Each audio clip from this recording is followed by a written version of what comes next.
안녕하세요. 드디어 얼굴을 밝혔습니다. 예, 캄보디아 최종석 선교사입니다.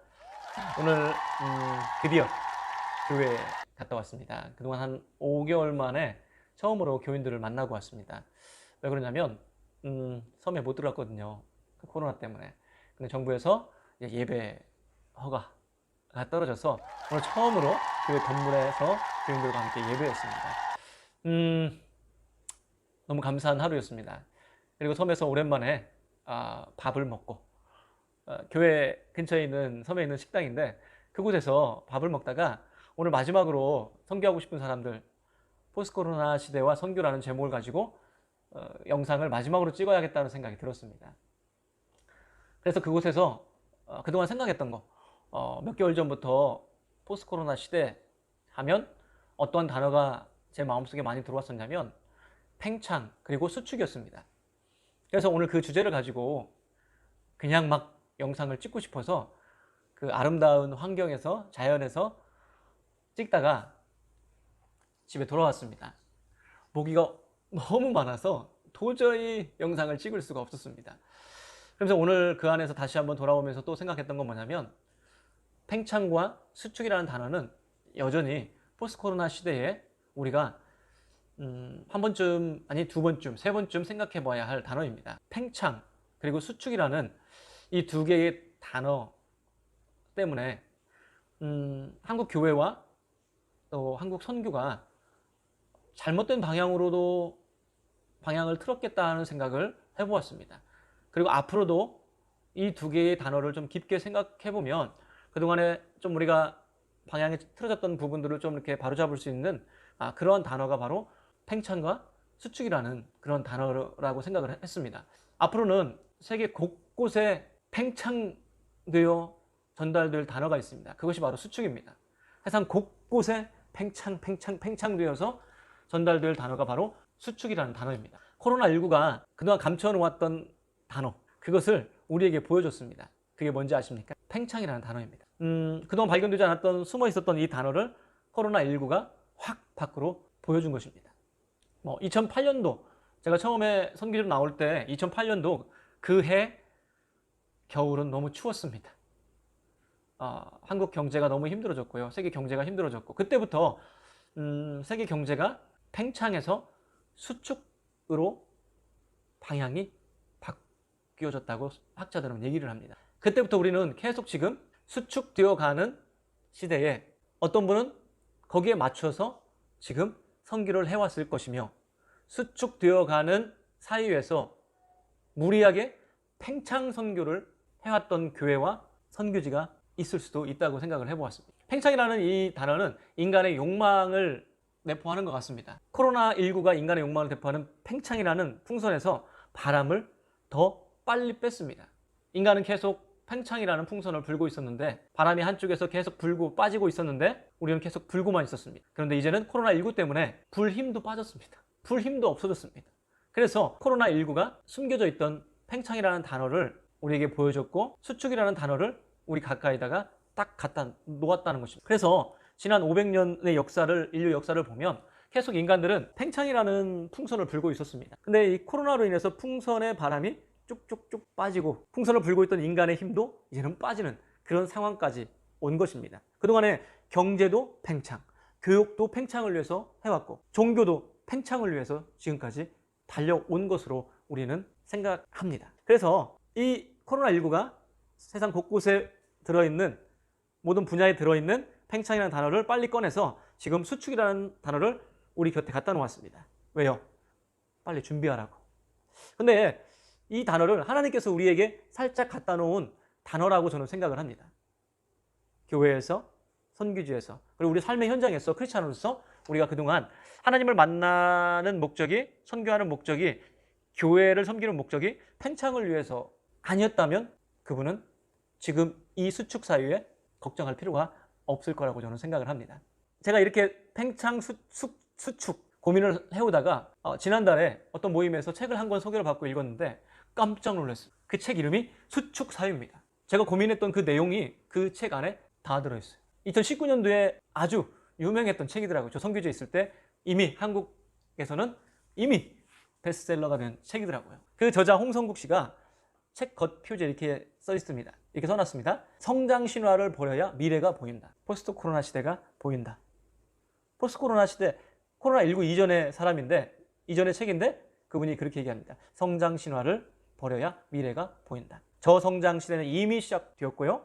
팽창 사유에서 수축 사유로 대전환이 시작되었다는 것입니다. 일반 사유만 그랬을까요? 사유에서 이 수축 사유가 올 수밖에 없었던 이유 여러 가지가 있지만 환경, 이미 자원 다 우리가 다 먹어버렸고요. 개발해버렸고 인구는 감소되어지고요. 과학이 발전되어지고 AI 4차 산업혁명, 그래서 인간의 자리를 다 대체하고 있고, 그래서 공급은 아주 많이 빨리빨리 이루어지는데 인구는 줄어들고, 그래서 물건을 살 사람은 없어지고 경제는 힘들어지고. 그렇다면 우리 기독교인들, 특히 선교제인 우리 선교사님들도 지금 수축 사이로 들어왔다는 것을 우리가 잊어서는 안 된다는 것입니다. 그래서 어차피 수축 사이로 이미 진입한 상태라면 빨리 수축 사이에 맞는 삶, 선교주의 삶을 준비해야 한다는 것입니다. 늦지 않았습니다. 그 책에서는 늦지 않았다는 것입니다. 왜? 다시 할 수 있다는 것입니다. 다른 길로 갈 수 있다는 것입니다. 그렇다면 팽창사회의 흐름을 따라 성장한 교회들은 앞으로 어떻게 될 것이요? 어떻게 되겠습니까? 사회의 흐름, 성장 신화, 팽창 시대, 그 흐름에 맞춰서 교회를 개척하고 교회를 부흥시킨 그 교회라면 지금 수축 사회의 그 교회들은 100%그 원리에 맞게 세워졌기 때문에 지금 수축해야만 합니다. 그런데 성장 신화와 팽창 사이의 흐름을 안 받고 하나님 말씀대로 교회를 세워왔고 선교를 해왔고 자기 삶을 준비해 온 사람은 수축 사이가 왔어도 영향을 받지 않고 그대로 갈 수 있다는 것입니다. 오늘 저와 여러분들 한번 생각해 봤으면 좋겠습니다. 나는 팽창 사이의 성장 신화에 맞춰서 선교지에서 선교를 해왔던 사람인지, 아니면 그런 거 다 무시하고 나는 하나님의 선교, 하나님의 방법대로 지금까지 왔는지 지금 빨리 체크를 해봐야 합니다. 만약 성장 신화, 팽창 사회 흐름에 맞춰서 지금 우리의 선교가 이루어졌다면 지금 당연히 수축할 것입니다. 당연히 힘들어질 것입니다. 앞으로 힘들어질 것입니다. 왜요? 하나님 말씀 없이 세상의 방법대로, 세상의 흐름대로 그 일을 해왔기 때문에 그 흐름대로 우리의 사역지가, 우리의 교회가 이제는 힘들어지고 무너질 수밖에 없는, 제가 조심스러워요. 세상의 방법대로 팽창을 위해서 선교를 그동안 해왔는지 그걸 한번 돌아보자는 것입니다. 만약에 그렇게 성장을 위해서, 팽창을 위해서만 준비해왔다면 지금 우리 급해졌습니다. 왜요? 세상의 방법대로 우리는 무너질 수밖에 없습니다. 세상의 흐름대로, 세상의 원리대로 선교지가 완전히 힘들어질 수밖에 없다는 것입니다. 여러분, 팽창이란 무엇이라고 생각합니까? 저는 그동안 이렇게 쭉 생각해 보면서 그냥 간단하게 생각을 해보았습니다. 어떤 일의 결과, 그 결과의 또 다른 결과, 그러니까 복수를 만들려고 하는 우리의 의지, 노력, 이런 것들이 팽창이라는 단어에 적합한 것 같습니다. 복수, S를 붙이는 작업, 복수를 만들어가는 것, 이것이 우리가 생각해야 할 팽창이랍니다. 사회도, 교회도, 선교지에도 남들보다 많이 숫자에 집중되어 있었다면 우리는 팽창 선교를 지금까지 해왔다는 것입니다. 다시 한번 돌아봐야 할 시기입니다. 왜요? 수축으로 가기 때문입니다. 이 수축은 안 좋은 의미, 좀 이렇게 쪽박 차는 느낌, 그 의미를 좀 여러분 나름대로 생각했으면 좋겠습니다. 어쨌든 팽창이란 S를 붙이는 거예요. 복수를 만드는 거예요. 그런데 수축을 생각해 봤을 때는 어떤 일의 결과, 어떤 일 자체에 집중하는 것입니다. 쪼리는 게 아니라 그 일 자체, 그곳에 S를 안 붙이고 복수를 안 붙이고 그 일과 결과 자체에 집중하는 것입니다. 단수를 만들어가는 작업이죠. 우리 선교 현장에서, 교회 현장에서 우리가 복수를 만들어내고 있는지 단수에 집중하고 있는지는 한번 체크해 봤으면 좋겠습니다. 제가 여러분이 좀 생각해 봤으면 좋겠습니다. 제가 요한복음 6장 28절, 29절 말씀을 항상 머릿속에 생각하고 있습니다. 왜냐하면 많은 사람들이 예수님께 와서 우리가 무엇을 해야 하나님의 일을 하는 것이 됩니까? 라고 얘기합니다. 근데 한국말로는 하나님의 일, 그냥 이렇게 단수라고 표현이 되어 있어요. 그런데 그 사람들이 질문한 그 하나님의 일을 영어 문장을 보면 일들이라고 나와 있습니다. 어떻게 하면 하나님의 일들을 할 수 있습니까? 제가 영어는 써본 지 13년 됐는데 그곳에 이렇게 써 있습니다. 이렇게 써 있는가요? 그 아래 단어 work, S가 붙여 있습니다. 사람들이 생각하는 S, 일들이 무엇입니까? 그런데 예수님께서는 엉뚱하게 이렇게 얘기합니다. 하나님께서 보내신 일을 믿는 것이 곧 하나님의 일이다라고 합니다. 근데 이곳에는 the work of God, work, 이곳에 S가 안 붙어 있어요.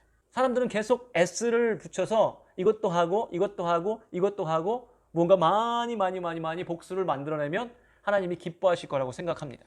그게 선교이고 그게 교회를 섬기는 것이고 우리의 신앙이라고 잘못 생각할 수 있습니다. 그런데 오늘 우리가 요한복음을 보면 예수님께서 말씀은 그렇지 않습니다. 너희들은 일들을 찾지만 나는 일을 찾아. 그것이 뭐냐면 예수 그리스도를 믿는 것, 아는 것, 그분 안에 사는 것, 예수 그리스도 한 분에 집중되어 있습니다. 이것만 봐도 인간은 계속 복수를 좋아하는 것 같습니다. 뭔가 팽창, 많이. 그런데 성경은 수축, 어떤 단어 하나 자체, 그거의 근본, 이곳에 하나님이 집중하고 계신다는 것입니다. 그래서 본래의 의도, 근본적인 의미로 돌아가라는 하나님의 말씀이라고 생각합니다. 수축 사유는, 우리 기독교인들에게 수축 사유는 쪽박 차는 게 아니라 근본으로 돌아가자는 겁니다. 복수였던 삶, 복수를 추구했던 삶을 그 단수의 근본적인 의도와 근본적인 의미와 주님의 의도대로 수축하라는 것입니다. 많은 것을 팽창하라는 것이 아니라 수축하라는 것입니다. 주님의 의도대로 수축 선교를 말씀하고 계십니다. 여러분, 보쉬 선교학자인데 그분이 이런 얘기를 했습니다. 미션과 미션스 구분을 해놨어요. 하나님 입장에서는 하나님이 하고 계시는 창조부터 저 요한계시록까지 하나님이 하고 계시는 것은 미션이고 하나님의 의도이고 하나님의 목적이고 우리들이 그 목적에 맞게 삶의 현장에서 선교 현장에서 하는 그 모든 행동들, 사역들을 미션스 S라고 붙였습니다. 그런데 실제적으로 여기에서도 우리가 생각을 할 것은 무엇이냐면 미션에 집중해야 한다는 것입니다. 우리가 팽창의 성장에 더 포커스를 맞추다 보면 미션스에 S를 붙이는 그 일들에 집중할 수밖에 없다는 것입니다. 요한복음 6장에서도 work, works, mission, missions. 사람들 입장에서는 이 S 부분을 너무 강조하지만 하나님의 입장에서는 근본적인 단어, 하나님의 일, 하나님의 선교, 그것이 무엇인지를 아는 것이 바로 수축 사회에서 우리가 살아남을 수 있는 길이라는 것입니다. 세상은 이제 팽창 사회에서 수축 사회로 진입했다고 얘기합니다. 그죠? 근데 팽창 사회에서는 공급자가 갑입니다. 갑. 공급자. 그죠? 잘 생각해 보세요. 그러나 이제 수축 사회에서는 수요자가 갑이 되었습니다. 왜냐고요? 공급자는 계속 팽창을 하면서 물건을 만들어 내야 하고요. 수요자는 줄어들어요. 요즘에 수요자들은 인터넷 보고 각 회사의 물건들을 다 평가를 해요. 그러니까 예전에는 인터넷이 없었을 때는 공급자들이 갑이었어요. 물건 만들어내고 물건 안 만들어내고 자기들이 조절을 할 수 있었어요. 근데 지금은 수요자가 인터넷을 보고 자기 원하는 물건들을 찾아요. 선택해요. 비도덕적인 회사 안 써요. 그렇기 때문에 지금은 누가 갑이냐면 수요자입니다. 근데 이것을 선교지에도 한번 적용을 좀 해보았으면 좋겠습니다. 예전에는 세계의 팽창 선교, 팽창 성장을 따라서 흉내를 냈던 그 시대의 한국 교회와 선교는 팽창 성장에서 지금 수축으로 진입을 했는데 팽창 성장에서는 복음의 공급자, 교회가 될 수 있고요. 선교사가 될 수 있는데 이 팽창 선교를 했을 때는 막 뭐 짓고 막 뭐 행사하고 막 사람들 불러 모으고 이럴 때는 공급자가 갑이었습니다. 그런데 이제는 수축 사회 말고 하나님이 원하시는 수축 선교, 수축 목회를 하려면 이제는 하나님이 원하시는 방법대로 수요자가 갑이 되어야 합니다. 제가 단어를 갑을로 사용했지만 여러분 의미만 좀 이렇게 파악을 했으면 좋겠습니다. 수축 사회에서는 이제 하나님이 원하시는 수축 선교에서는 수요자, 그 복음을 받는 사람이 갑이 되어야 합니다.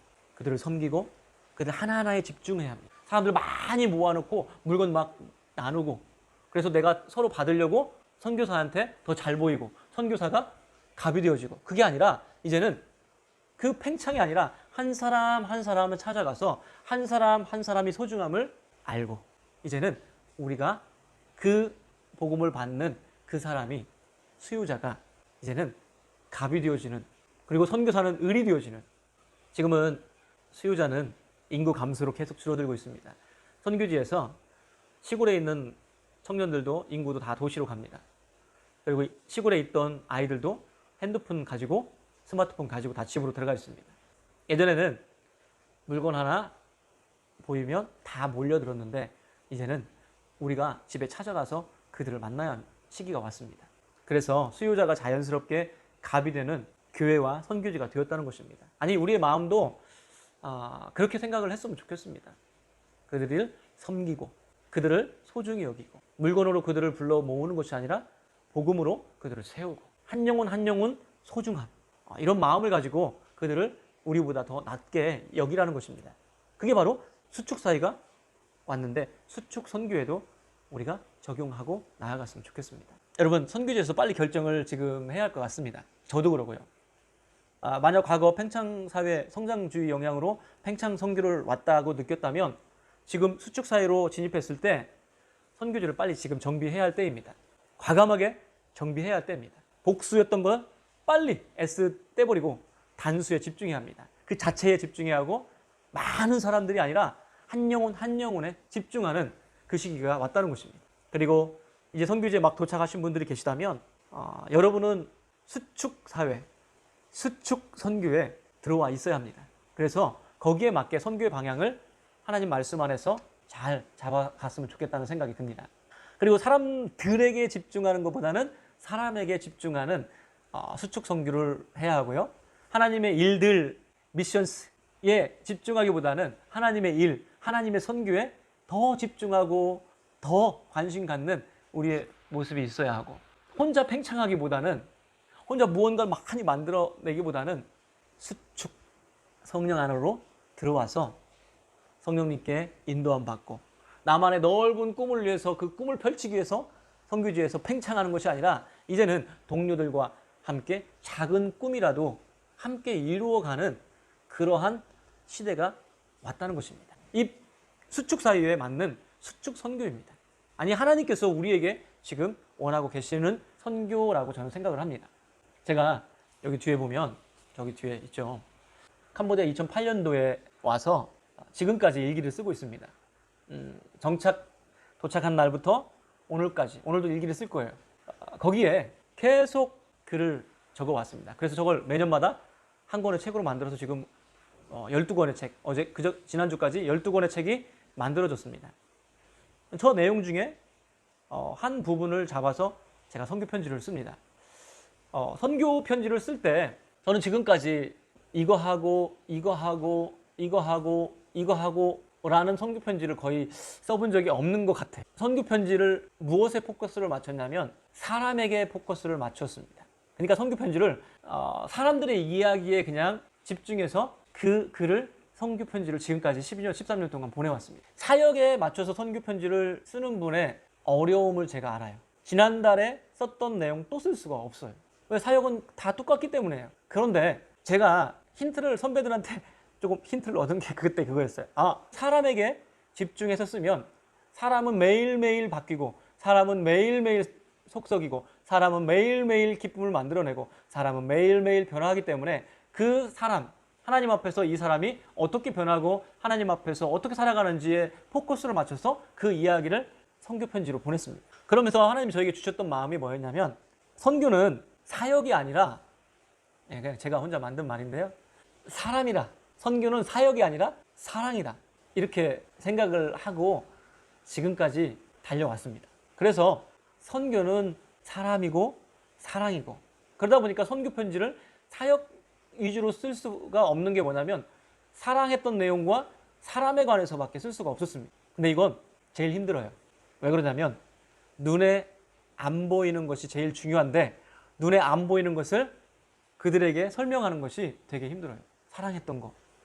그래서 선교는 선교하러 왔지만 저 또한 이런 생각을 갖고 있습니다. 선교를 왔다가 선교만 실컷 당하고 있습니다. 저 책 13권, 12권은요, 이 땅에서 하나님이 하신 선교의 역사입니다. 제가 있는 그 섬을 어떻게 하나님이 복음을 전했고, 어떻게 교회가 세워졌고, 어떻게 사람이 세워졌고, 오늘까지 어떻게 그들을 하나님이 세워놓으셨는지, 선교하셨는지를 적은 책이지만, 제가 하나님 앞에 선교를 당한, 선교하러 왔다가 선교만 실컷 당한 이야기가 저 안에 들어있습니다. 제가 오늘 왜 이 이야기를 하냐면요, 오늘 그 수축사회, 이 책에서도 이렇게 얘기합니다. 사회적 자본이 수축사회를 이겨낼 수 있는 키워드다라고 합니다. 사회적 자본. 여러분, 이 사회적 자본은 뭐 물적 자원, 인적 자원 이것도 있지만 이걸 얘기하는 게 아니라 이 물적 자원과 인적 자원을 잘 돌아가도록 만드는 그 사회에 자본이 있답니다. 그것이 사랑, 도덕, 섬김 이런 겁니다.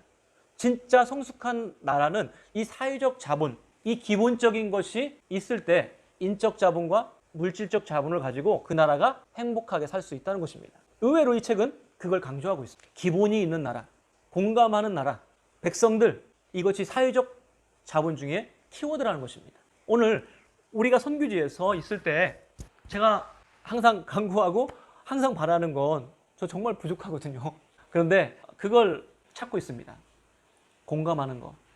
마무리하겠습니다. 포스트 코로나 시대와 선교. 뭐 답은 나온 것 같습니다.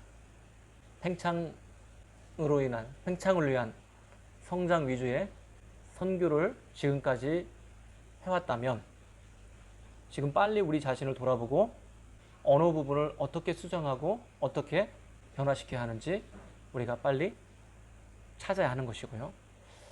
뭐 그동안 그 팽창 시대에 성장 위주의 선교를 하지 않고 또 하나님께서 원하시는 그대로의 삶을 선교를 해오셨다면 수축사회가 되어도 포스트 코로나 시대가 되어도 그렇게 힘들지는 않을 거라고 생각을 합니다. 저는 이 영상을 찍으면서 제가 지금 정신이 나갔는가 하는 그런 생각도 해봅니다. 왜 그러냐면 제가 이런 말을 한다는 건 저는 잘하고 아니 그거 아니거든요. 그렇게 선교지에서 선교하려고 몸부림을 치려고 막 하는 사람 중에 하나라서 그 노력을 하고 몸부림을 치고 있는데 지금 돌아가는 사회와 또 저에게 또 하나님께서 주시고자 하는 그 마음들을 생각해 보니까 지금 이 팽창 사회는 뒤로 물러가고 있고 수축 사회에 이미 우리가 들어와 있고 수축 사회가 우리 옆에 와서 우리를 다시 한번 점검하고 있는 이 상황에서 하나님이 우리를 다시 점검하고 있는 시간이라고 생각을 같이 해봤으면 좋겠습니다. 그래서 빨리 그동안 S를 붙였던 복수, 그걸로 인해서 좀 힘이 났고 그걸로 인해서 내 사역이 보고가 되었고 그것이 나인 것으로 밖으로 나가 있다면 그거 빨리 지우는 작업을 빨리 해야 수축 사회의 수축 선교, 하나님이 원하시는 이 수축 선교에 맞춰서 힘들어지지 않을 거라는 그런 생각으로 이 영상을 만들었습니다. 저 그리고 선교사님들 모두 다 지금 생각을 해봐야 할 시기입니다. 그리고 고칠 건 빨리 고치고 좀 출혈이 심해도 그거 빨리 고쳐내야 다음에 우리가 정확하게 새살이 돋아나고 그 다음에 우리가 또 하나님이 원하시는 그 선교를 할 수 있을 거라고 생각을 합니다. 그래서 함께 노력하고 또 함께 그 일을 위해서 우리가 협력도 하고 그랬으면 좋겠습니다. 혼자 달려가는 건 이제 끝났어요. 이제 우리 뭉치는 걸로 수축을 해야 돼요. 혼자 막 뛰쳐나가는 것으로 팽창하는 시대는 끝났고요. 이제 그 사람들은 그 선교는 진짜 말 그대로 쪽박차요. 그래서 이제 하나가 되어야 하는 시기가 온 것 같습니다. 그래서 우리 함께 의논하고 함께 고민하고 함께 하나님의 선교에 쓰임받는 우리 모두가 되어지기를 원합니다. 감사합니다. 그동안 부족했는데 함께 공감해주고 구독해주셔서 감사합니다. 뭐 다음에는 선교지 이야기, 뭐 이런 이야기, 공감하는 이야기 이런 걸 가지고 또 여러분을 찾아볼 수 있었으면 좋겠습니다. 감사합니다. 사랑합니다.